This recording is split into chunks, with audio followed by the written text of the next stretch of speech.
ஹல்லேலூயா. நாம் ஆமென் கர்த்தரை நோக்கி ஒரு விஷயம் ஜெபிப்போமாக.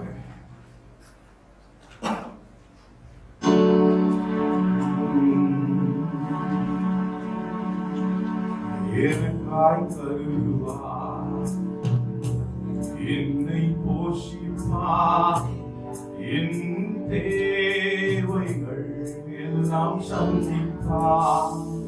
துன்ப நாளில் கைவிடாமல் தம் சீரகின் நிழலில் மறைப்பார். எனக்காய் தருவார், என்னை போஷிப்பார், என் தேவைகள் எல்லாம் சந்திப்பார். துன்ப நாளில் கைவிடாமல் தம் சீரகின் நிழலில் மறைப்பார். நம்புவாதற்கு எனக்கென்றும் சர்வ வல்லவர் கூட இருப்பார். தளராமல் வானாந்தீரத்தில் பிரயாணம் செய்வேன் நம்பிக்கையோரே. நம்புவாதற்கு எனக்கு சர்வ வல்லவர் கூட இருப்பார். தளராமல் வானாந்தீரத்தில் பிரயாணம் செய்வேன் நம்பிக்கையோரே. என்னை கருதும், என்னை புலர்த்தும், என்னை அவசியங்கள் எல்லாம் அறியும். துக்க நாளில் கைவிடாதே தன்னே சீரகின் நிழலில் மறைக்கும். என்னை கருதும், என்னை புலர்த்தும், என்னை அவசியங்கள் எல்லாம் அறியும். துக்க நாளில் கைவிடாதே தன்னே சீரகின் நிழலில் மறைக்கும். ஆசிரியிப்பார் எனக்கென்றும் சர்வசக்தன் கூடயுண்டு. தளராதே மறுபூமியில் யாத்திரை செய்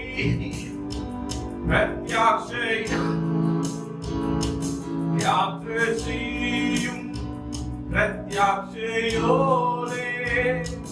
தளராதே மறுபூமியில் யாத்திரை செய்யும் பிரத்யாட்சையோரே.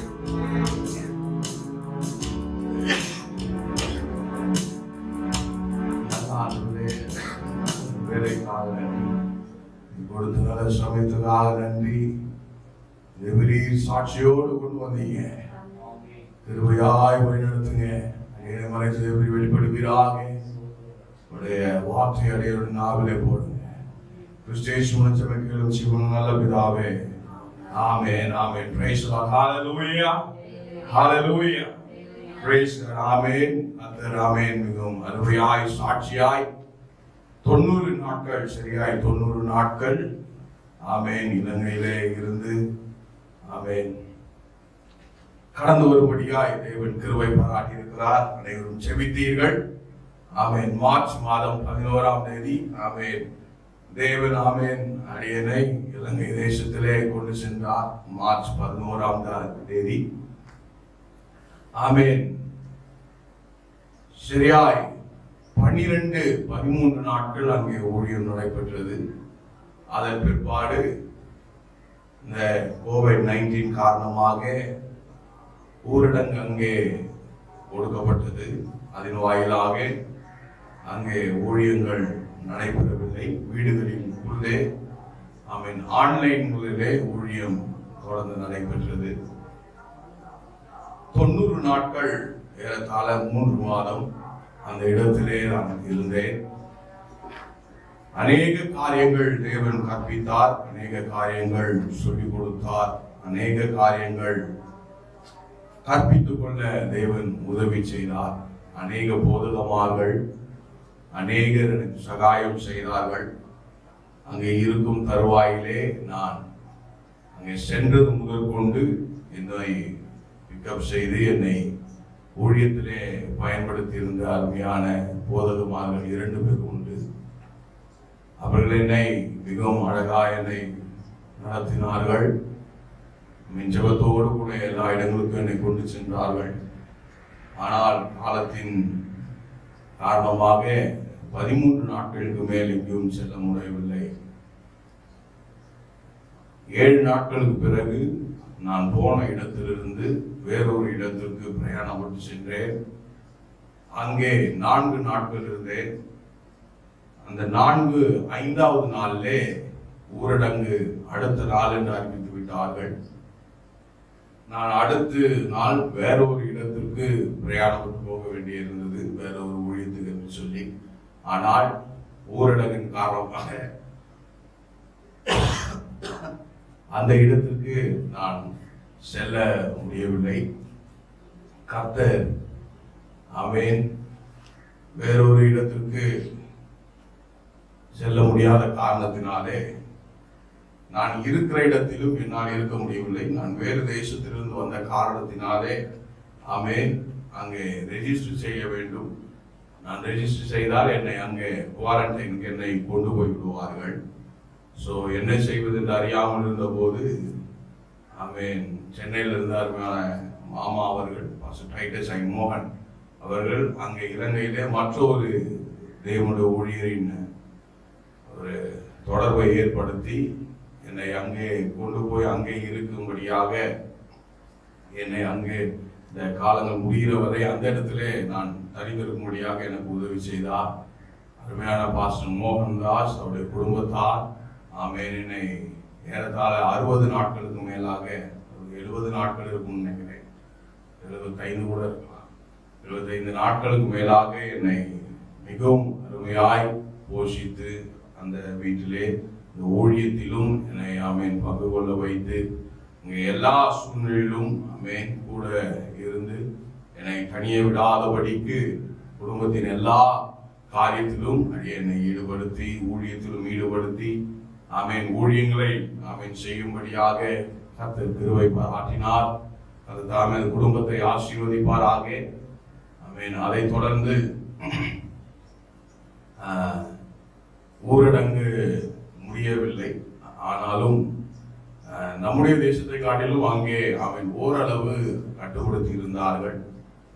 நம்முடைய இந்திய அரசாங்கம் இலங்கையிலிருந்து நமக்கு ஒரு ஷிப் ஒன்று ஆயத்தப்படுத்தி இருந்தார்கள். அங்கிருந்து சென்னை இந்தியா வர வேண்டிய இருக்கிறவர்கள் நீங்கள் வரலாம் என்று சொல்லி ஒரு ஷிப் ஒன்று ஆயத்தப்படுத்தி இருந்தார்கள். அதிலே ஆமென் அடியேன் அதிலே ரெஜிஸ்டர் செய்தேன். அது நான் இருந்த இடத்திலிருந்து நான் இந்த ஷிப் ஏற வருவதற்கு ஏறத்தாழ 600 கிலோமீட்டர்கள் நாங்கள் வர வேண்டியிருந்தது. அந்த முந்தின நாள் அங்கிருந்து கிளம்பி அங்கு வந்தோம். அங்கே ஒரு ஹோட்டலில் லாகின் பண்ணி அங்கே ஹோட்டலில் தங்கியிருந்தேன். கடுமையான ஜுரம், 2 நாளாக சரியான ஜுரம், என்ன செய்வதென்று தெரியவில்லை. ஜுரம் இருந்தால் அந்த ஷிப்பில் ஏற்ற மாட்டாங்க. அப்போது என்னை கூட்டிக் கொண்டு வந்த பிரதர் அருமையான சகோதரன் அவர் என் கூட எப்போவுமே இருந்தார். அவர் தான் என்னை காரில் கூப்பிட்டு வந்தாங்க இலங்கையிலேருந்து அங்கே கொழும்புக்கு. நான் கப்பல் ஏற வேண்டிய இடத்துக்கு என்னை அவங்க தான் கூப்பிட்டு வந்தாங்க. என்னை கூப்பிட்டு வந்து என்னை பாதுகாப்பாய் வழி நடத்தி எனக்கு டேப்லெட்லாம் வாங்கி கொடுத்தாங்க. அந்த டேப்லெட் போட்டு கொஞ்ச நேரம் அந்த ஜுரம் இல்லாமல் இருக்கும், பிற்பாடு மறுபடியும் ஜுரம் வரும். அந்த டேப்லெட் அந்த மாதிரி ஒரு டேப்லெட். ஸோ நான் ஜபத்தோடு கூட பயத்தோடு தான் போனேன். அங்கே போய் அந்த ஷிப் ஏறதுக்கு முன்பதாக அந்த செக்கிங்லாம் பண்ணாங்க. செக்கிங் பண்ணி டெம்பரேச்சர்லாம் செக் பண்ணாங்க. டெம்பரேச்சர் நார்மலாக இருந்துச்சு. மறுபடியுமாக ஜுரம் ஆரம்பிச்சிருச்சு. என்ன டெம்பரேச்சர் செக் பண்ணி பஸ்ஸில் ஏற்றி அந்த ஷிப்பு கிட்ட கொண்டு போகும்போது எனக்கு ஜுரம் மறுபடியும் ஆரம்பிச்சிருச்சு. அந்த ஷிப்பு கிட்ட டாக்டர்ஸ்லாம் உட்காந்துருந்தாங்க, மறுபடியும் செக் பண்ண வேண்டும் என்று சொல்லி. அவங்க செக் பண்ணாங்க, டெம்பரேச்சர் 99 இருந்துச்சு. என்னோட ஹார்ட் பீட் வந்து 142 இருந்துச்சு. அப்போ அவர் கேட்டார், உங்களுக்கு ஏன் இவ்வளோ ஜாஸ்தியாக இருக்குது? அவர் ஹிந்தி அந்த டாக்டர், ஏன் இவ்வளோ ஜாஸ்தியாக இருக்கு அப்படின்னு கேட்டார். தெரியல, ஒருவேளை ஷிப்பில் போகிறதுனால பயத்தினால இருக்குமோ என்னன்னு தெரியல அப்படின்னு சொன்னார். நான் சொன்னேன். அப்போ அவங்க கேட்டாங்க, இல்லை அலோவ் பண்ண முடியாது, நீங்கள் வெயிட் பண்ணி ஆகணும் அப்படின்னு சொல்லிட்டாங்க. நான் சோதனை பண்ணிட்டு ஜபத்தோடு கூட காணப்பட்டேன். ஏன்னா இந்த ஷிப்பு நான் விட்டேன்னு சொன்னால் அதுக்கப்புறம் குறைஞ்சது 1 மாதம் 2 மாதம் மேலே ஆகும் ஃப்ளைட்ஸ் வர போக. ஸோ நான் ஜெபித்து கொண்டே இருந்தேன். அப்போ அந்த டாக்டர் பக்கத்தில் உள்ள டாக்டர் கேட்டார், நீங்கள் என்ன வேலை பார்க்குறீங்க அப்படின்னு கேட்டார். நான் சொன்னேன், நான் ஒரு சர்ச்சு பாஸ்டராக இருக்கிறேன் அப்படின்னு சொன்னேன். அவன் சொன்ன உடனே அவங்க சைன் பண்ணி, சரி நீங்கள் போங்க அப்படின்னு சொல்லிட்டாங்க. நான் வாங்கிட்டு அந்த ரசீது வாங்கிட்டு ஷிப்புக்குள்ளே போனேன். ஷிப்பில் இருந்த காரியங்கள் மிகவும் மிகவும் மோசமாக இருந்தது. ரொம்ப கடினம் அந்த காரியங்கள். ஏறத்தாழ காலையில் எங்களை அந்த ஷிப்புக்குள்ளே அனுப்பிச்சிட்டாங்க. ஏறத்தாழ ஒரு நாள் அந்த ஷிப்புக்குள்ளே நாங்கள் இருந்தோம். ஆனால் பிரயாண சமயம் வந்து 8லேருந்து 10 மணி நேரம் தான். அவ்வளவு கொடுமையாக இருந்தது அந்த ஷிப்புக்குள்ளே. எந்த ஒரு வசதியும் கிடையாது, எல்லாம் ரொம்ப கொடுமையாக இருந்தது. அதில் பிரயாணப்பட்டு வந்தாக வேண்டும், வேறு வழி இல்லை. சூழ்நிலைக்கு ஏற்ப நாங்கள் வந்து சேர்ந்துட்டோம். வந்து நாங்கள் தூத்துக்குடி ஹார்பரில் வந்து சேர்ந்தோம். எங்களை அங்கே வந்து கவர்மெண்ட் வந்து வரவேற்றாங்க. அங்கே மறுபடியும் செக் பண்ணாங்க. டெம்பரேச்சர் எனக்கு நார்மலாக இருந்துச்சு. அப்படி அங்கேருந்து பஸ்ஸில் எங்களை உடனே ஏற்றி எங்களுக்கு சென்னை கொண்டு வந்தாங்க. நாங்கள் ஒரு 29 பேர் அங்கே என்னுடைய பஸ்ஸில் நாங்கள் சென்னைக்கு கடந்து வந்தோம். சென்னைக்கு கடந்து வந்து பெருங்குளத்தூரில் எங்களை ஸ்டாப் பண்ணிட்டாங்க. ஸ்டாப் பண்ணி பஸ்ஸுக்காரனுக்கும் எங்கே போகிறதுன்னு தெரியல, அங்கே தூத்துக்குடியில் இருந்த அவங்களுக்கும் என்ன பண்ணுறதுன்னு தெரியல. சென்னையில் உள்ள காரங்க இந்த பொறுப்பாளர்கள் சொல்லிட்டாங்க, எங்களுக்கு எந்த ஒரு நியூஸும் இல்லை, நீங்கள் வர்றது அதெல்லாம் உங்களை எங்கேயுமே கொண்டு போக முடியாது, நீங்கள் இப்படியே அப்படியே. நாங்கள் ஒரு 3/4 மணி நேரம் அந்த ரோட்லேயே தான் இருந்தோம். அப்புறம் என்ன பண்ணுறது தெரியாமல் மறுபடியும் கால்ஸ் மேலே கால்ஸ் பண்ணிகிட்டே இருந்தாங்க. அப்புறம் ஒருத்தர் வந்தார், அங்கே இருந்த அந்த நபர் சொன்னார், சரி இவங்களை இங்கே உள்ள இந்த முகாம் கொண்டு போகலாம் அப்படின்னு சொல்லி எங்களை மறுபடியும் யூ டர்ன் பண்ணி எங்களை அந்த வண்டலூர் வந்த ரோடு வழியாக எங்களை சோழிங்கநல்லூர் கொண்டு போனாங்க. சோழிங்கநல்லூர் கொண்டு போய் அங்கே முதலாவது ஒரு ஹாஸ்பிட்டல், ஒரு காலேஜுக்கு போனோம்.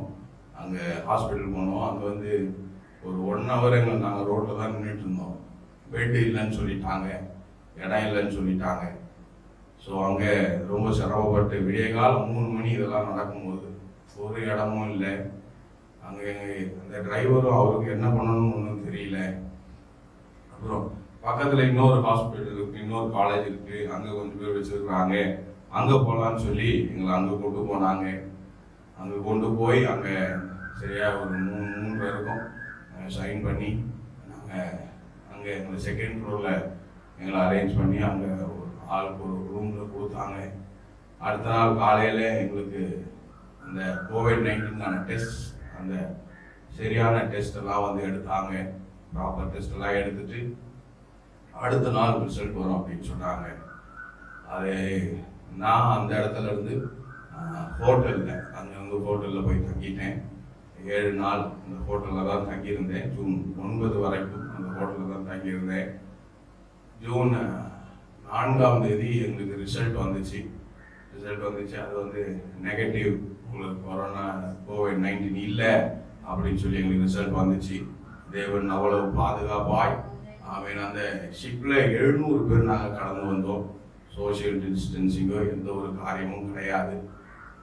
கண்டிப்பாய் அதில் எங்களுக்கு 100% யாருக்காக ஒருத்தருக்காவது வந்திருந்தாலும் அது மிக ஒரு பெரிய பாதிப்பை ஏற்படுத்தியிருக்கும். ஆனாலும் தேவன் எந்த ஒரு பாதிப்பும் இல்லாதபடிக்கு ஆமேன் 90 நாட்கள் கழித்து ஆமேன் நம்முடைய தேசத்துக்கு கடந்து வர குடும்பங்களை சந்திக்கும்படியாய் தேவன் கிருபை பாராட்டினார். ஆமேன் ஜெபித்த ஒவ்வொருவருக்கும் என்னுடைய ஆமேன் மனதில் ஆழத்திலிருந்து நான் நன்றியை தெரிவித்துக் கொள்கிறேன். ஆமேன். எல்லா காரியத்திலும் கர்த்தர் கூட இருந்தார், எல்லா இடத்துலையும் சகாயம் பண்ணார். எந்த சூழ்நிலையாக எங்களுக்கு சாப்பாடா இருக்கட்டும், தங்குற இடமா இருக்கட்டும். ஏன்னா என் கூட என்னோட பேட்ச்ல 2-3 பாஸ்டர்ஸ் இருந்தாங்க. அதுல ஒரு பாஸ்டருக்கு இங்க வந்த அப்புறம் ஹார்ட் அட்டாக். ஸோ ஒவ்வொரு காரியத்தையும் எல்லா காரியத்திலும் அவரையும் உடனே அவர் வீட்டுக்கு அமிச்சாங்க, அவர் ட்ரீட்மெண்ட் கொடுத்தாங்க, இப்போ நல்லா இருக்காங்க. ஸோ எல்லா காரியத்திலும் தேவன் சகாயம் செய்தார். எல்லாவற்றிலும் நன்மையானதை தேவன் பெருமையாய் கிருபை பாராட்டினார். ஆமேன். இது ஒரு பெரிய ஒரு அற்புதமான ஒரு காரியம். தேவன் எங்களை ஆமேன் இந்த இடத்திலே ஆமேன் சாட்சியாய் நிறுத்தி இருக்கிறது. என்னுடைய லக்கேஜஸ் எல்லாம் யாருமே தொடவே இல்லை. என்கிட்ட ஏறதாலும் ஒரு 5 லக்கேஜ் இருந்துச்சு. அந்த 5 லக்கேஜும் எவ்வளவு தூரம்னாலும் நான் மட்டும்தான் தூக்கணும், வேற யாருமே அதை தொட மாட்டாங்க, வேற யாருமே தூக்க மாட்டாங்க. ஸோ மிகவும் ஒரு கடினமான ஒரு பிரயாணமா இருந்துச்சு. தேவன் சாட்சியாய் எங்களை அற்புதமாய் நடத்தினார். ஆமேன். இங்கே கொண்டு வந்து சேர்த்தார். ஆமேன். அங்கே 7 நாள் இங்கே சென்னையில் சோழிங்கநல்லூர்ல ஒரு ஹோட்டலில் இருந்து பிற்பாடு இங்கே வீட்டில் ஆமேன் தனிமைப்படுத்தி 7 நாள் இப்பொழுது இருக்கிறேன். ஆமேன். இன்றைக்குதான் ஆமேன் மத்தியிலே சாட்சியை சொல்ல வேண்டும் என்று சொல்லி ஆமேன் கர்த்தர் கிருபை பாராட்டினார்.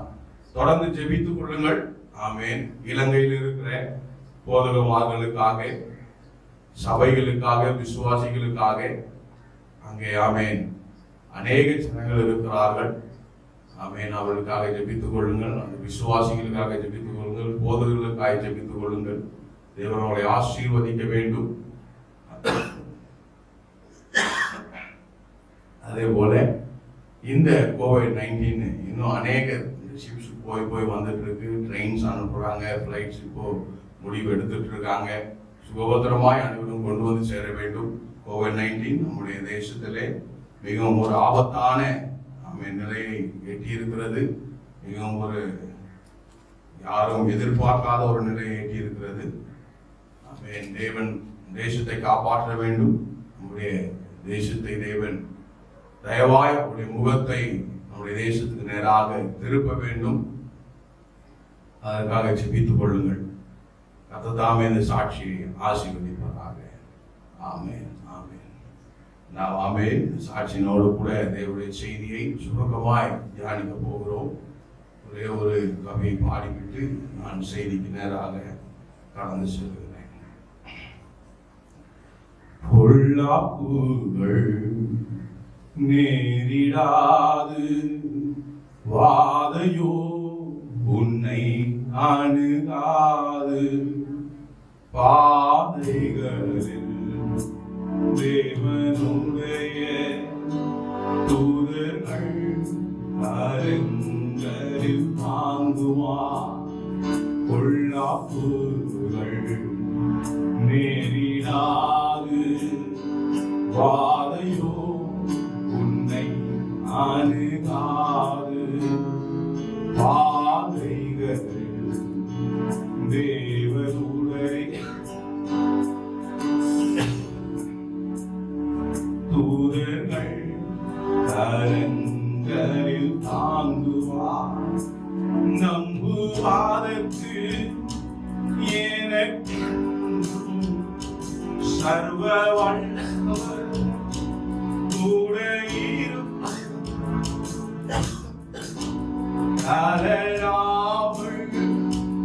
வானாதீரத்து பிரயாணம் செய்வே நம்பிக்கையோரே.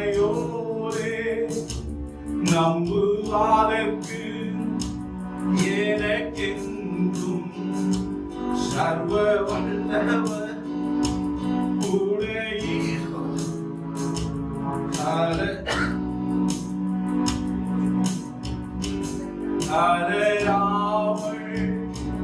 வானாதீரத்து பிரயாணம் செய்வே நம்பிக்கையோரே.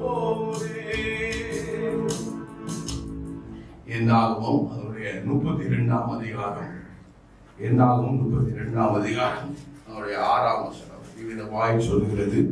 என்னாகவும் 32ஆம் அதிகாரம் 6ஆம் வசனம். அப்பொழுது மோசே காத் புத்திரரையும் ரூபன் புத்திரரையும் நோக்கி உங்கள் சகோதரர் யுத்தத்திற்கு போகையில் நீங்கள் இங்கே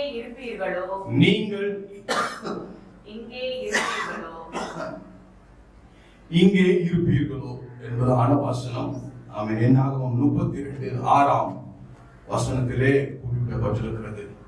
இங்கே 2 புத்திரரை குறித்து நாம் பார்க்கிறோம். ஒன்று ரூபன் புத்திரர், மற்றொன்று காத் புத்திரர். இவர்கள் இருவரும் ஆமென் மோசேயினிடத்தில் ஒரு காரியத்தை பேச வேண்டும் என்று சொல்லி வந்திருக்கிறார்கள். மோசேயினிடத்திலே ஒரு முறையிட வேண்டும் என்று சொல்லி ஒரு விண்ணப்பத்தோடு வந்திருக்கிறார்கள். இஸ்ரவேல் ஜனங்கள் இன்னும் கானான் தேசத்துக்கு போய் சேரவில்லை. அந்த பிரயாணத்திலே இருக்கிறார்கள். ரூபன் புத்திரரும் காத் புத்திரரும் மோசேயிடத்திலே ஒரு முறையோடு வந்திருக்கிறார்கள், விண்ணப்பத்தோடு. இப்போது இஸ்ரவேல் ஜனத்தின் காரியம் என்னவென்று சொன்னால், கானானை வேவு பார்த்து கானானுக்கு சமீபமா இருக்கிற காரியங்கள், போர் செய்ய வேண்டிய நிலை, இதுதான் இஸ்ரவேல் புத்திரரின் நிலையாய் இருக்கிறது. காத் புத்திரரும் ரூபன் புத்திரரும் அவருடைய அதிகாரம் ஆரம்பத்திலே பார்க்கும்போது அவருடைய ஆஸ்திகளை குறித்தும் ஆடு மாடுகளை குறித்தும் சொல்லி இருக்கிறது. அவைகள் மிகவும் திரளாய் இருக்கிறது என்றும், எல்லா ஜனத்தை பார்க்கிலும் இவரிடத்தில் தான் அதிகமாய் இருக்கிறது என்றும் அதனுடைய காரியம் குறிப்பிடப்பட்டிருக்கிறது. சோ ரூபன் புத்திரரும் காத் புத்திரரும் மோசேயிடத்தில் வந்து, மோசே, யோர்தானை தாண்டி நாங்கள் போய் எங்களுக்காக, எங்களுடைய ஆடு மாடுகளுக்காக நாங்கள் இந்த இடத்தை நாங்கள் சுதந்திரித்துக் கொள்கிறோம், நாங்கள் அங்க போய் தங்கி விடுகிறோம், எங்களுக்கு நீர் விடை கொடுக்க வேண்டும் என்று கேட்டார்கள். அப்பொழுதுதான் மோசே சொன்ன வசனம் 32:6. அப்பொழுது மோசே காத் புத்திரரையும் ரூபன் புத்திரரையும் நோக்கி, உங்கள் சகோதரர் யுத்தத்துக்கு போகையில் நீங்கள் இங்கே இருப்பீர்களோ என்று கேட்கிறார். நீங்க இங்க போய் கொட்டாய் போட்டு தங்கிட்டீங்க அப்படின்னு சொன்னா அப்புறம் போருக்கு யார் போறது? எப்படி கானான சுதந்திரிக்கிறது?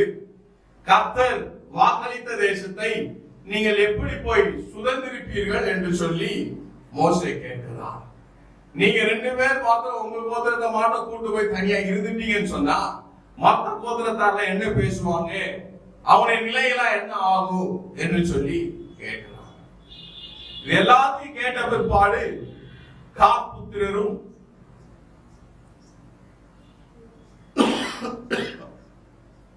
ரூபன் புத்திரரும் மோசே இடத்திலே, சரி நீ மன்னிச்சிருங்க, நாங்க போருக்கு வரோம், நாங்க பண்ண தப்புதான் அப்படின்னு சொல்லி மோசே எடுத்துக்காட்டுகள்லாம் எடுத்து சொல்றார். ஏற்கனவே தேவனுடைய கோபாக்கினை தேசத்தின் மேல் வந்திருக்கிறது, ஜனங்கள் மேல் வந்திருக்கிறது. ஆண்டவர் ஏற்கனவே சொல்லிட்டாரு, காலேபும் யோசுவாவையும் தவிர வேற யாரும் கானான பார்க்க போறது இல்ல, சுதந்திரிக்க போறது இல்ல, எல்லாரும் செத்து மாண்டு போவாங்கன்னு சொல்லி. இப்ப இந்த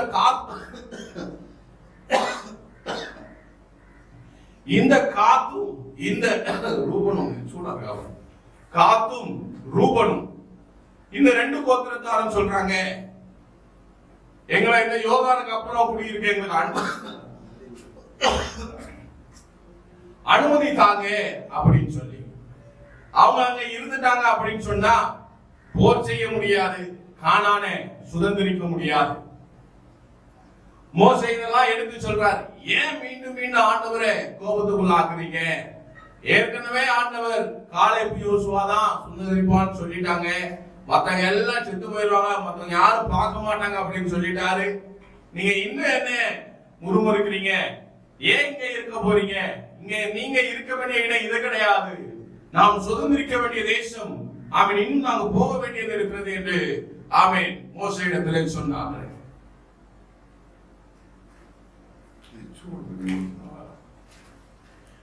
கர்த்தர் அவ்வளவாய் மோசேயோடு கூட பேசினார். அவருடைய 1 கொரிந்தியர் 10:11 பார்க்கும்போது இவைகள் எல்லாம் திருஷ்டாந்தங்களாக அவர்களுக்கு சம்பவித்தது, உலகத்தின் முடிவு காலத்தில் உள்ள நமக்கு எச்சரிப்பு உண்டாகும்படி எழுதப்பட்டும் இருக்கிறது. இந்த சம்பவத்தை குறித்து நமக்கு புதிய ஏற்பாட்டிலே எச்சரிப்பாக ஏன் இது கொடுக்கப்பட்டது? 32:6 மோசே சொன்னாரு, உன் சகோதரன் எல்லாம் போருக்கு போகும்போது நீ எப்படி இங்க சும்மா இருப்பன்னு கேட்கிறார். அதுக்கு அர்த்தம் என்ன? எல்லாரும் போருக்கு சென்ற போது, எல்லாரும் போய் அங்கே சுதந்திரத்துக்காக போராடும் போது, எல்லாரும் போய் ஒரு காரியத்துக்காக போராடும் போது நீ சும்மா இருப்பதன் காரணம் என்ன? நீ வீட்டில் இருப்பதற்கான காரணம் என்ன? அதுதான் மோசே கேட்கிறார். புதிய ஏற்பாட்டில் கேட்கும் போது இதெல்லாம் நடக்குது. வானமண்டலத்தின் பொல்லாத ஆவிகளோடு போராட்டங்கள் நடக்கிறது, பிசாசின் சேனைகளோடு போராட்டம் நடக்கிறது, துரைத்தனங்களோடு போராட்டங்கள் நடக்கிறது, இந்த உலகத்தின் சர்வாதிகாரி பிசாசானவனோடு போராட்டம் நடக்கிறது. நீங்கள் சும்மா இருப்பது என்ன? எச்சரிப்பு.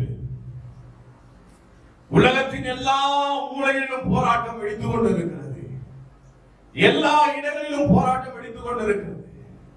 ரூபன் கோத்திரத்துக்கும் காத் கோத்திரத்துக்கும் என்ன நினைப்பு?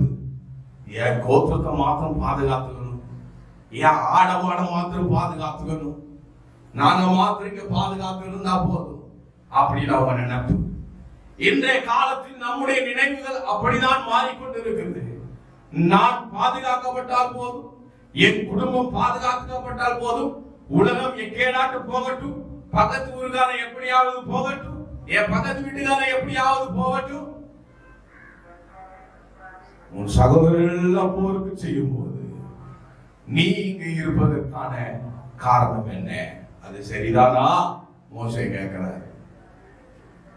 அருமையான தேவச்சனமே, உலகம் பெரிய போரை சந்தித்துக் கொண்டிருக்கிறது.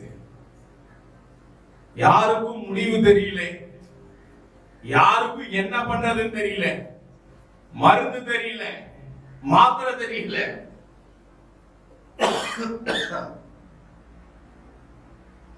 என்ன முடிவு என்று ஒருவருக்கும் தெரியவில்லை, எங்கே போவதென்று ஒருவருக்கும் புரியவில்லை. நாடு விட்டு நாடு போனாலும் பிரச்சனையா தான் இருக்கு, தேசம் விட்டு தேசம் போனாலும் பிரச்சனையா தான் இருக்கு, ஒவ்வொரு ஸ்டேட் விட்டு ஸ்டேட் போனாலும் பிரச்சனையா தான் இருக்கு. போராட்டங்கள் வித்தியாசமாக எதிர்கொண்டு வருகிறது. மோசே கேட்டபடி அப்பொழுது மோசே காத் புத்திரரையும் ரூபன் புத்திரனையும் நோக்கி, உங்கள் சகோதரர் யுத்தத்திற்கு போகையில் நீங்கள் இங்கே இருப்பீர்களோ? தேசத்திலே ஆங்காங்கே ஆமீன் ஜெபித்துக் கொண்டிருக்கிறார்கள், முட்டி மோதி அழுது கொண்டிருக்கிறார்கள். ஆண்டவர் உங்களை பார்த்து கேட்கிறாரு, நீங்க சும்மா இருப்பீர்களோ? நீங்க அமைதியா இருப்பீர்களோ? உங்க சகோதரர் எல்லாம் அழுது கொண்டிருக்கிறார்கள், உங்க சகோதரர் எல்லாம் புலம்பிக் கொண்டிருக்கிறார்கள், உங்க சகோதரர் எல்லாம் அழிவை கண்டு பயந்து நடுங்கிக் கொண்டிருக்கிறார்கள், உன் சகோதரர் எல்லாம் தேசத்துக்காக புலம்பி அழுது கொண்டிருக்கிறார்கள், ஜெபித்துக் கொண்டிருக்கிறார்கள், உபவாசம் இருந்து கொண்டிருக்கிறார்கள். நீங்கள் சும்மா இருப்பீர்களோ? நீங்கள் அமைதியா இருப்பீர்களோ? தேவன் நம்ம பார்த்து கேட்கிறாரு. இது நமக்கு கொடுக்கப்பட்ட ஒரு பெரிய எச்சரிப்பாக இருக்கிறது. ஆயிரமாய் செத்து கொண்டிருக்கிறார்கள். அமெரிக்கா தேசத்திலே ஆமீன் தனித்தனியே சிமெட்ரி வைக்க முடியவில்லை. நல்ல பெரிய பாதாள குழி மாதிரி தோன்றான், மொத்த பேரையும் கொண்டு போய் அதுல போடுறான், குழிய மொத்தமா மூடிடுறான். 500 பேர் 1000 பேருக்கு குழிய தோண்டி தோண்டி தோண்டி போட்டுட்டு இருக்கான். குத்து குத்தாய் செத்து கொண்டிருக்கிறார்கள். ஜெர்மனியிலே குத்து குத்தாய் செத்து கொண்டிருக்கிறார்கள். ரஷ்யாவிலே குத்து குத்தாய் செத்து கொண்டிருக்கிறார்கள். இந்தியாவிலே அழிவு ஆமீன் உச்ச நிலையை அடைந்திருக்கிறது. பரவுகிற நேரத்திலே நாம் கடந்து வந்திருக்கிறோம். கோபாக்கினி இன்னும் அதிகமாய் பற்றி எறிய போகிறது. நீங்கள் சும்மா இருப்பீர்களோ? நான் சும்மா இருக்கணும்?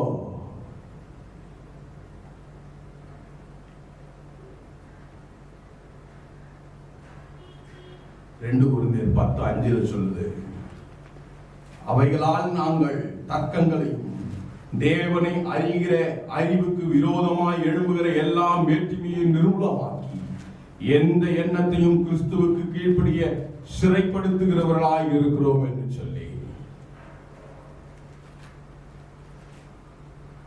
அந்த நிலைமைக்குள்ளாக நாம் கடந்து வர வேண்டும். காத் கோத்திரத்தாரும் ரூபன் கோத்திரத்தாரும் வராங்க மோசே கிட்ட திரும்பியும், மோசே இதுக்கு ஏதாவது தீர்வு சொல்லுங்க. மோசே சொன்னாரு, சரி நீ யோர்தான் பிற்பாடு போய் கூடாரத்தை போட்டுக்க, சுதந்திரத்துக் கொள்ளு, நிலத்தை எடுத்துக்க, அந்த நிலத்துல உன் குடும்பத்தையும் உன் மனைவியையும் உன் பிள்ளைகளையும் அங்க விட்டுட்டு நீங்க எல்லாம் போருக்கு வாங்க அப்படின்னு சொல்லி ரெண்டு கோத்திரத்தாரும் ஒத்துக்கிறாங்க, போருக்கு செல்லுகிறார்கள். நீங்கள் சும்மா இருப்பீர்களோ? அருமையான தேவஜனமே, God was elegant. அவங்களுக்கு சில ஆப்ஷன்ஸ் கொடுத்தாரு. எல்லாரும் போக பயப்படுறீங்களா? உன் குடும்பம் அழிஞ்சுன்னு நினைக்கிறியா? உன் பிள்ளைகள் செத்து போயிடுவாங்க, மாண்டு போயிடுவாங்க நினைக்கிறியா? சரி, அவங்கள நான் பாத்துக்கிறேன், அவங்கள நான் பாதுகாப்பா வச்சு நீ கடந்து வா. காத் புத்திரரும் ரூபன் புத்திரரையும் ஆண்டவர் என்ன பண்ணல, அப்படியே சரி போங்கன்னு விட்டுல. இல்ல, போர் செய்ய ஆட்கள் தேவை, போராட ஆட்கள் தேவை, ஜெபிக்க ஆட்கள் தேவை, திறப்புல நிற்க ஆட்கள் தேவை, சிவரை அணைக்க ஆட்கள் தேவை. ஆண்டவர் சொல்றார், I will take care of your family. உடைய நெருக்கமானவரை நான் பார்த்துக் கொள்கிறேன்.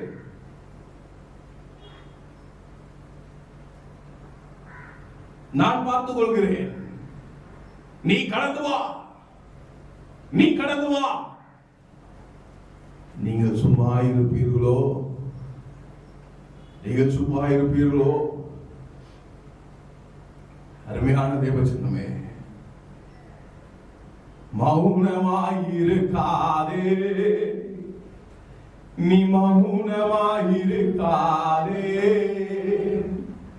மௌனமாயிருக்காதே, நீ மௌனமாயிருக்காதே.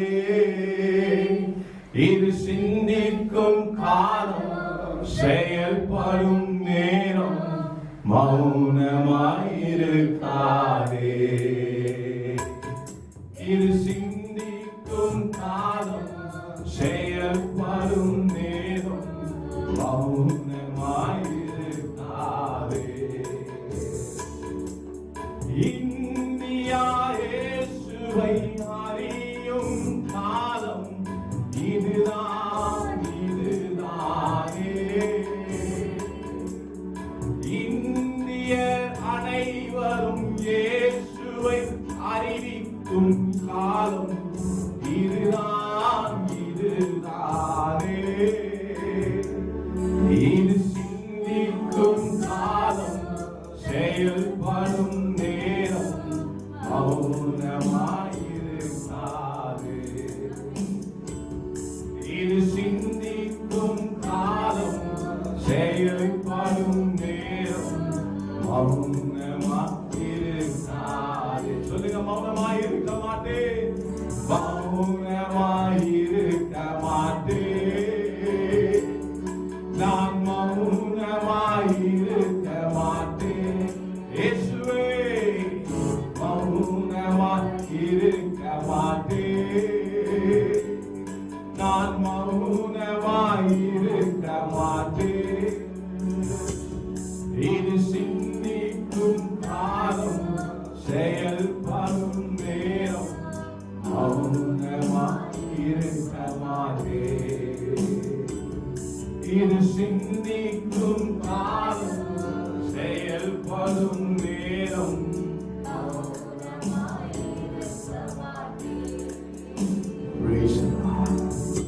நீங்கள் சும்மா இருப்பீர்களோ?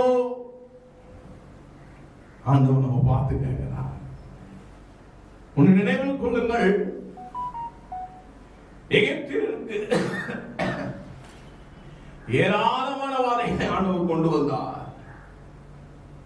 மாண்டு போகிற வாதைகளையும் ஆண்டவர் கொண்டு வந்தார். இஸ்ரவேல் ஜனங்கள் நிலைக்கால் வாசல்களை ரத்தத்தை பூசினபடியினாலும், இயேசுவை உண்மையாய் நம்பினபடியினாலும், விசுவாசித்தபடியினாலும், ராப்பகல் அவரை நோக்கி ஜெபித்தபடியினாலும் குடும்பங்கள் காக்கப்பட்டது. அவங்க யாரும் சும்மா இல்லை, அவங்க யாரும் அமைதியா இல்லை. ஆண்டவர் மோசே அமைதியா இருக்கவில்லை. மோசே இஸ்ரவேல் ஜனங்களாய் அமைதியா இருக்கவில்லை. ஜெபித்தார்கள், நன்றி சொல்லினார்கள், ஆடினார்கள், பாடினார்கள், துதித்தார்கள், கம்பீரமாய் ஆர்ப்பரித்தார்கள். வாதைகள் வந்தது போனது, ஒரு இஸ்ரவேலனையாகிலும் அது சேதப்படுத்தவில்லை. அழிவுகள் இந்த தேசத்திலே வரும் போகும். நீ சும்மா இருந்தாய் என்று சொன்னால், மௌனமாய் இருந்தாய் என்று சொன்னால், அதில் நீயும் அகப்படுவாய், அதில் நீயும் மாண்டு போவாய்.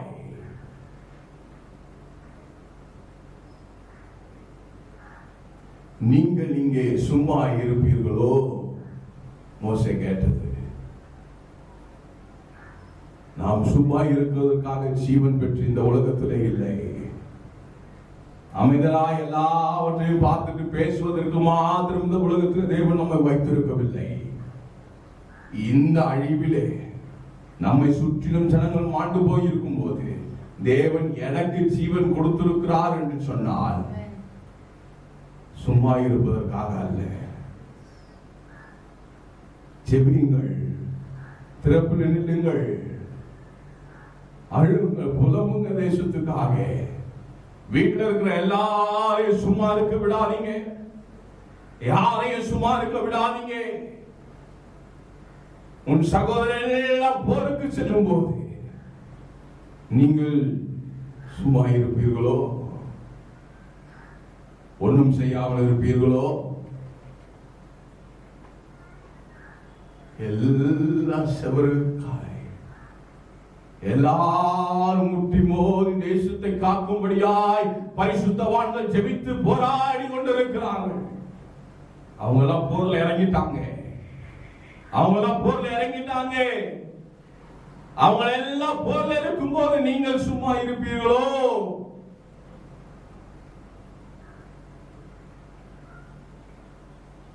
ஜெபிங்க, போராடுங்க. மத்தேயு 12:30 சொல்லுது, என்னோட இராதவன் எனக்கு விரோதமாய் இருக்கிறான், என்னோட சேர்க்காதவன் சிதறடிக்கிறான். போர்லாண்டவர் கூட நிக்கலன்னு சொன்னா, போர்ல சகோதரன் கூட நிக்கலன்னு சொன்னா, நமக்கு ஆண்டவருக்கும் பங்கில்லை. சிதறடிக்கப்படுவோம். போய் எங்கேயாவது விட வேண்டியதுதான், எங்கேயாவது அழிய வேண்டியதுதான். 1 கொரிந்தியர் 8:12 சொல்லுது, இப்படி சகோதரருக்கு விரோதமாய் பாவம் செய்து பலவீனம் உள்ள அவர்களுடைய மனசாட்சியை புண்படுத்துகிறதுனாலே நீங்கள் கிறிஸ்துவுக்கு விரோதமாய் பாவம் செய்தீர்கள். உன் சகோதரன் எல்லாம் போருக்கு செய்யும் போது, பரிசுத்தவான்கள் எல்லாம் திறப்பில் நின்று போரிலே ஆமென் இருக்கும் போது, நாம் அவளுக்கு துணை போகவில்லை என்று சொன்னால் அது நாம் செய்கிற மிகப்பெரிய பாவமாக இருக்கிறது. மிகப்பெரிய பாவமாக இருக்கிறது. அது கிறிஸ்துவுக்கு விரோதமான பாவ செயலாக இருக்கிறது. அவங்க ஜெபம் பண்றாங்க, அவங்க வேதம் வாசிக்கிறாங்க, அவங்க ஆராதிக்கிறாங்க, நான் சும்மா இருக்கிறேன். அப்படி இல்லை. நீங்கள் சும்மா இருப்பீர்களோ?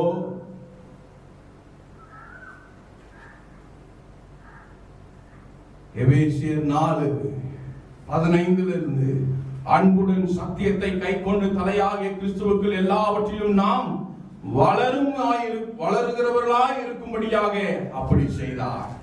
அவராலே சரீரம் முழுதும் அதற்கு உதவியா இருக்கிற சகல கணுக்களிலும் அவரால்தான். இன்னும் என்னைய COVID-19 உள்ள போலியா? என்ன சீரழிக்கலையா? என்ன சாகடிக்கலையா? இந்த வைரஸ் எனக்குள்ள செயல்படலையா? காரணம் என்ன? அவராலே சரீரம் முழுவதும் அதற்கு உதவியாக இருக்கிற சகல கணுக்களினாலும் இசைவாய் கட்டி இணைக்கப்பட்டு,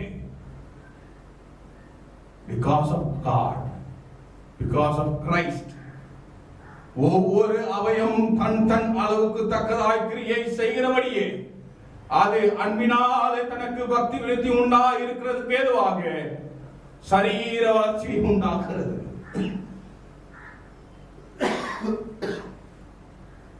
ஜீவனை தருகிறது, பாதுகாத்துக் கொண்டு வருகிறது, பராமரித்துக் கொண்டு வருகிறது. கிறிஸ்துவாலே மாத்திரம்தான்,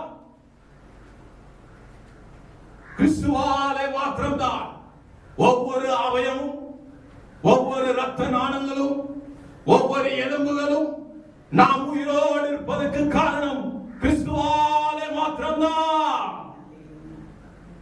அந்த கிறிஸ்து நம்மை பார்த்து கேட்கிற கேள்வி, நீங்கள் சும்மா இருப்பீர்களோ? நீங்கள் சும்மா இருப்பீர்களோ? ஒரே ஒரு உண்மையை சொல்லி செய்தியை நான் நிறைவு செய்கிறேன். மத்தேயு 25ஆம் அதிகாரம் 24ஆம் வசனம் துவங்கி, ஒரு தாளந்தை வாங்கினவன் வந்து, ஆண்டவனே, நீர் விதைக்காத இடத்தில் அறுக்கிறவரும் தெளிக்காத இடத்தில் சேர்க்கிறவருமான கடின இருதயம் உள்ள மனுஷன் என்று அறிவேன். ஆகையால் நான் பயந்து போய் உமது தாழ்ந்த இடத்தில் புதைத்து வைத்தேன். இதோ உங்களுடையதை வாங்கிக் கொள்ளும் என்றார். இதோ என் குடும்பத்தை நான் பத்திரமா வீட்டுக்குள்ள வச்சுட்டேன், வீட்டை விட்டு வெளியே போல,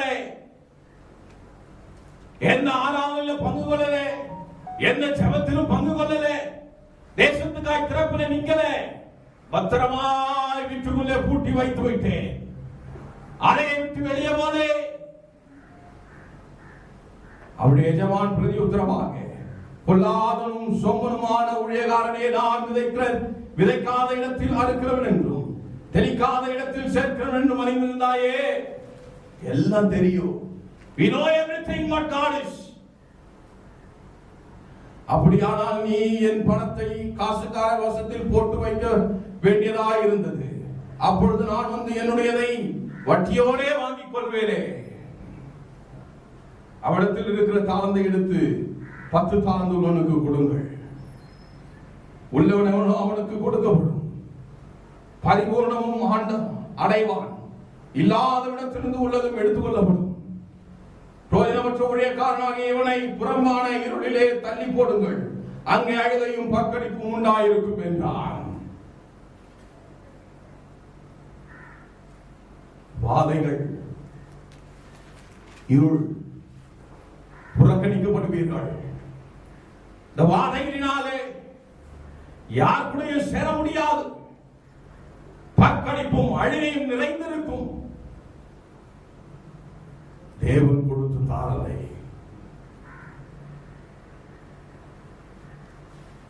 இதோ அவர் கடந்து வந்து கேட்கிற காரியம், நீங்கள் இங்கே இருப்பீர்களோ? நீங்கள் இங்கே அமைதியாக சும்மா இருப்பீர்களோ?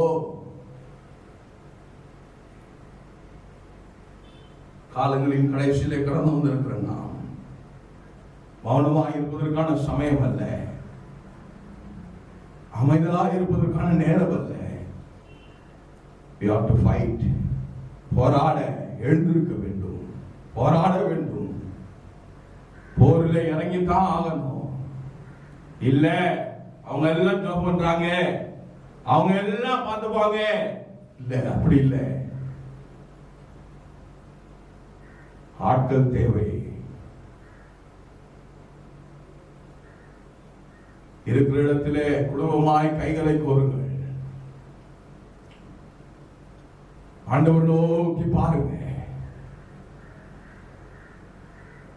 ஆண்டவரே, இதனால்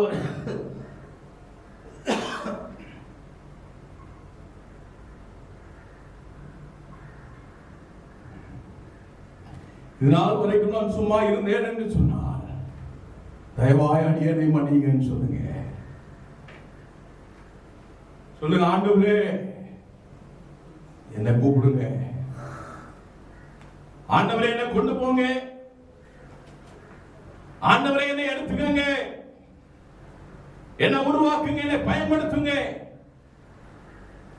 நான் சும்மா இருக்க விரும்பல. என் சகோதரர்கள் எல்லாம் போருக்கு செல்லுகிற போது, என் சகோதரர்கள் எல்லாம் போரிலே இருக்கும் போது நான் இங்கே இருப்பேனோ, நான் அமைதலாக இருப்பேனோ, நான் சும்மா இருப்பேனோ? கதறுங்க ஆண்டவர்கிட்ட.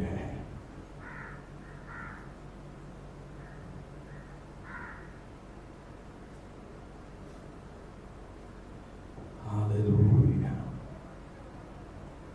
Glory Jesus. இரவினிலே பயங்கரமும் பகலில் பறக்கும் அம்புகளுக்கும் இருதனிலே நடமாடும் கொள்ளை நோய்களுக்கும் நான் பயப்படேன். இருள் நீனிலே பயங்கரமும் பகலில் பறக்கும் அம்புகளுக்கும் இருதனிலே நடமாடும் கொள்ளை நோய்களுக்கும் நான் பயப்படேன். நம்புவதற்கு எனக்கென்றும் சர்வ வல்லவன் கூட இருப்பான். தளராமல் மறுபூமியில் பிரயாணம் செய்வேன் நம்பிக்கையோரே. நம்புவதற்கு எனக்கென்றும் சர்வ வல்லவர் கூட இருப்பார். தளராமல் வனாந்திரத்தில் பிரயாணம் செய்வேன் நம்பிக்கையோரே. நம்பிக்கையோடு கூட வனாந்திரத்திலே பிரயாணம் செய்யும்படியாக, வாதையிலே மேற்கொள்ளும்படியாக, பயப்படாதபடிக்கு இருளனிலே வெளிச்சத்தை தருகிற கிறிஸ்துவை பிடித்துக் கொண்டு நங்கரமாக தேவனை அண்டிக் கொண்டு எழும்புங்கள், போராடுங்கள், போர்க்களத்திலே சேருங்கள், சும்மா இருக்காதீர்கள். Nobody is to be idle in these kind of times. இப்பேற்பட்ட சமயங்களை யாரும் சும்மா இருக்க கூடாது. சும்மா இருந்தோமானால் புதிய ஏற்பாட்டின் வசனத்தின்படியாக நாம் கர்த்தரின் பங்குள்ளவர்களாய் இருக்க மாட்டோம். கிறிஸ்துவின் சரீரத்தின் ஆலயத்திலே சேர்ந்தவர்களாய் இருக்க மாட்டோம். போர்க்களத்திலே இறங்குவதற்கான சமயம் வந்திருக்கிறது. இறங்குங்கள், போராடுங்கள், ஜெபியுங்கள், எல்லா ஆவிகளையும் கட்டுங்க. வானமண்டலத்தில் போராத ஆவிகளை ஆமென் சாகடியுங்கள். எல்லாவற்றையும் கிறிஸ்துவின் ரத்தத்தினாலே போராடி செய்யுங்கள். தேசம் சேவமடைய வேண்டும். கர்த்தருடைய முகம் மீண்டுமாய் தேசத்துக்கு நேராக திரும்ப வேண்டும். இந்த உலகத்தை மீண்டுமாய் அழிவிலிருந்து பாதுகாக்க வேண்டும். வேற ஒருத்தராலும் கூடாதுங்க, வேற ஒருத்தராலும் முடியாதுங்க. தொடர்ந்து ஜெபிப்போம். அன்பின் பரலோக பிதாவே, ஆசீர்வதிக்கப்பட்ட நன்மையான காலை வேளைக்காக நன்றி. கொடுத்த நல்ல சமயத்துக்காக நன்றி, வசனத்துக்காக நன்றி. கேட்டதான வசனத்தின்படியாக நான் சும்மா இருக்க கூடாது ஆண்டவரே, நான் அமைதியா இருக்க கூடாது ஆண்டவரே. கேட்ட ஒவ்வொரும் இந்த வசனத்தின்படியாக நடக்கும்படியாக தேவன் கிருபை பாராட்டுங்க. எங்களுடனே பேசுங்க, எங்க கூட ஆவியில நிறைந்து எங்களை நடத்துங்க ஆண்டவரே. சும்மா இருக்க விடாதீங்க, ஒருத்தரை சும்மா இருக்க விடாதீங்க. எல்லாரையும் எழுப்புங்க. இருதயத்தை கடினப்படுத்த விடாதீங்க. கிருபையால் வழி நடத்துங்க. ஆராதனை ஆசீர்வதிங்க. பார்த்த ஒவ்வொருவரையும் ஆசீர்வதிங்க. சபை விசுவாசிகளை ஆசீர்வதிங்க. பாதுகாத்துக் கொள்ளுங்க. வியாதியிலிருந்து விலக்கி வைங்க, வாதையிலிருந்து விலக்கி வைங்க.